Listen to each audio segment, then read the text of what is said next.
ಸಾಯಿರಾಮ್. ನನ್ನ ಮುದ್ದಿನ ಮಗುವೆ, ಜನರಿಗೆ ನೀನು ಮಾಡುವ ಸೇವೆ ನೀನು ನನಗೆ ಮಾಡುವ ಸೇವೆಯಾಗಿದೆ. ನೀನು ಕಳೆದುಕೊಂಡದ್ದನ್ನು ನೀನು ತನ್ನಲ್ಲೇ ಹುಡುಕುವುದರಿಂದ ಪ್ರಯೋಜನವಿರುತ್ತದೆ. ನಿನ್ನ ಸಂತೋಷ, ನೆಮ್ಮದಿ, ನಿನ್ನ ಜೀವನವೇ ನಿನ್ನ ಕೈಯಲ್ಲಿದೆ. ಬಿಡುವು ತೆಗೆದುಕೊಂಡು ತನಗೋಸ್ಕರ ಸಮಯವನ್ನು ನೀಡುವುದು ನಿನ್ನ ಕೈಯಲ್ಲಿದೆ.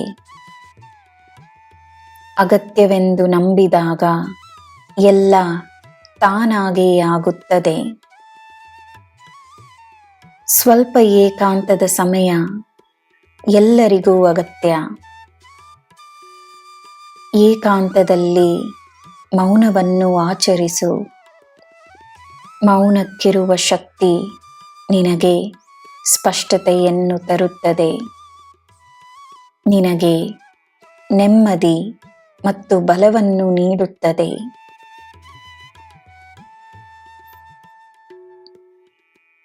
ನಿನ್ನ ಬಗ್ಗೆ ಜನರು ಹೇಳುವ ಮಾತು ಅವರ ಸತ್ಯವಾಗಿದೆ, ಅದು ನಿನ್ನ ಸತ್ಯವಲ್ಲ.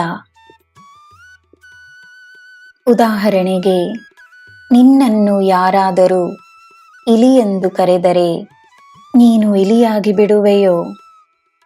ಅದು ಸಾಧ್ಯವೇ?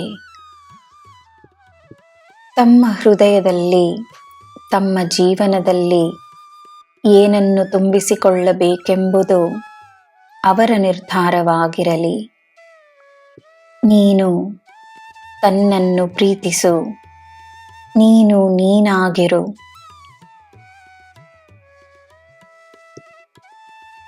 ಜನರಿಂದ ಕೆಲಸವನ್ನು ಮಾಡಿಸಿಕೊಳ್ಳಬೇಕಾದರೆ ಅವರಿಗೂ ಒಳ್ಳೆಯದಾಗಬೇಕೆನ್ನುವ ಉದ್ದೇಶ ಸದಾ ಇರಲಿ.